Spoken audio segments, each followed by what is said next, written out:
NIM 20104171118, kelas A1 Manajemen.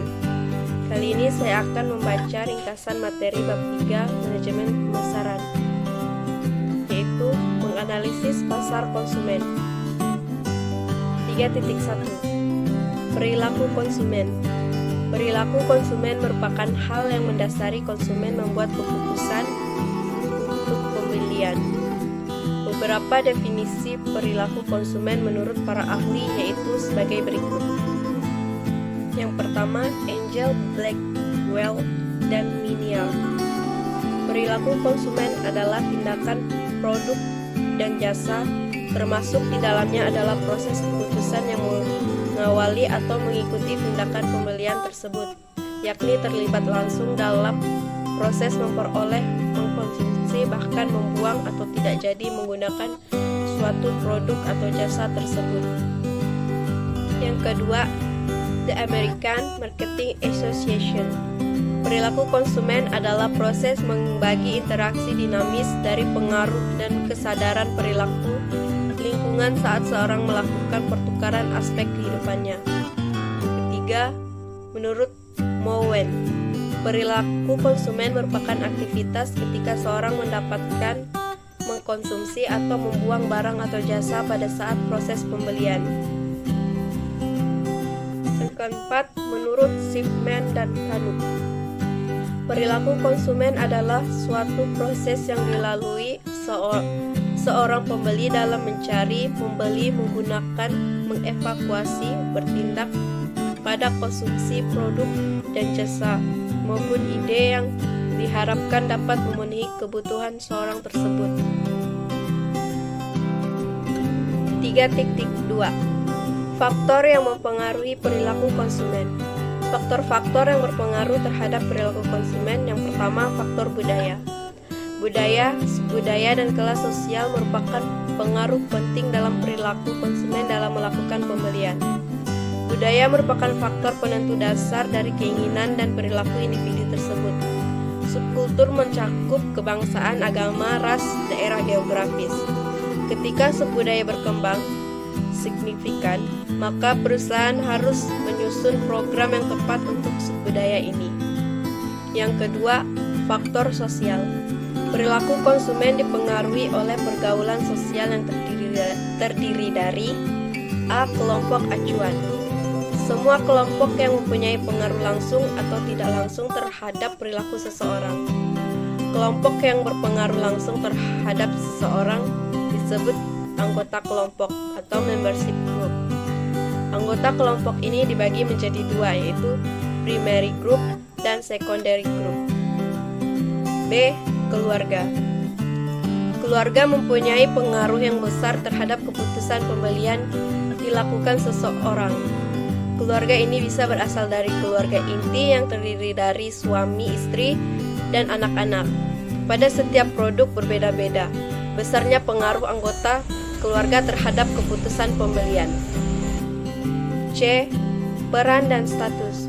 Organisasi sering menjadi sumber informasi yang penting dan bisa membentuk norma dan perilaku.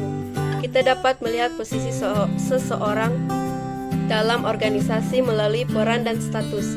Setiap peran tentu menghasilkan status berbeda. Peran adalah aktivitas yang diharapkan dilakukan seseorang.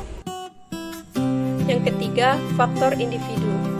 Keputusan seseorang sebelum membeli suatu produk juga dapat dipengaruhi oleh faktor pribadi, antara lain: pertama, usia dan siklus hidup. Konsumsi dibentuk oleh siklus hidup karena orang membeli barang dan jasa yang berbeda-beda sepanjang hidupnya. Selera makan, pakaian, dan perabotan dan rekreasi seringkali berhubungan dengan umur. B. Pekerjaan dan kondisi ekonomi. Pekerjaan seseorang mempengaruhi barang dan jasa yang dibelinya. Pemasar berusaha mengenali kelompok pekerja yang mempunyai minat rata-rata akan produk dan jasa mereka. Situasi seorang mempengaruhi perilaku membeli produk. C. Kepribadian dan konsep diri. Masing-masing orang mempunyai kepribadian yang berbeda-beda yang dapat mempengaruhi perilaku pembelinya. Kepribadian adalah ciri bahwa psikologi manusia yang berbeda menghasilkan tanggapan konsisten dan bertahan lama terhadap berbagai rangsangan oleh lingkungan. D. Nilai dan gaya hidup. Gaya hidup adalah pola hidup seseorang di dunia yang terungkap pada aktivitas, minat, dan opininya. Gaya hidup menggambarkan keseluruhan diri seseorang yang berinteraksi dengan lingkungannya.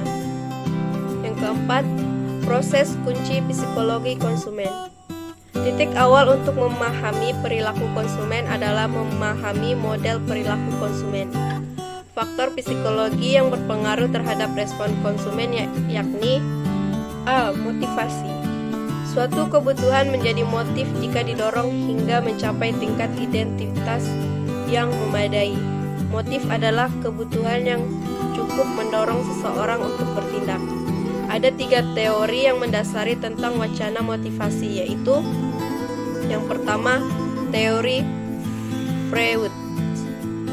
Sigmund Freud mengasumsikan bahwa kekuatan psikologi yang membentuk perilaku manusia sebagian besar tidak disadari dan seseorang tidak mampu memahami motivasi dirinya. Yang kedua, teori Maslow. Abraham Maslow menjelaskan bahwa orang didorong kebutuhan tertentu pada waktu tertentu karena kebutuhan manusia tersusun atas hierarki dari sangat mendesak sampai kurang mendesak. Yang ketiga, teori Herzberg.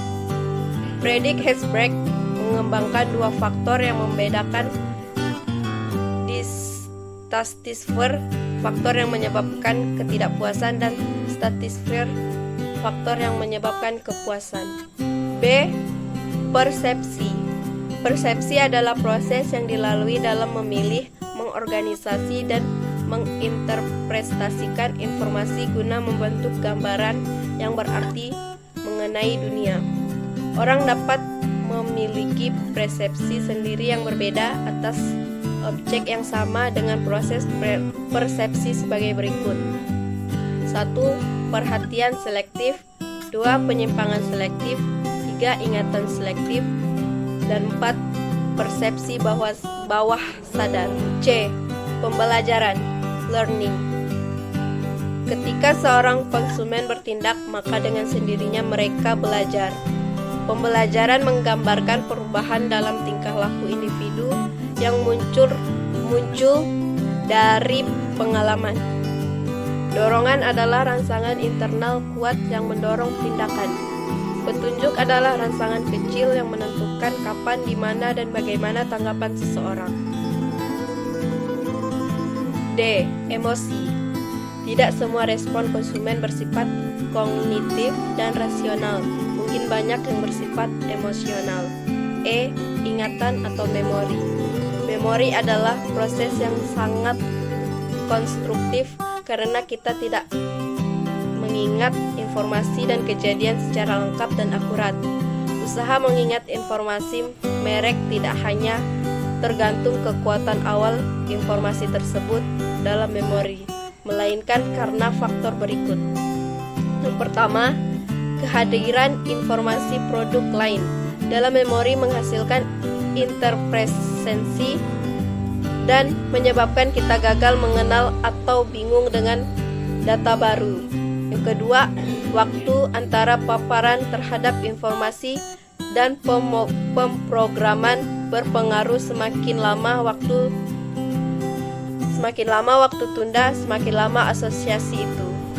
Yang ketiga, informasi mungkin tersedia dalam memori tetapi tidak dapat diakses atau tidak dapat diingat tanpa pemulihan atau pengingat yang tepat. Ya, titik 3. Proses keputusan pembelian.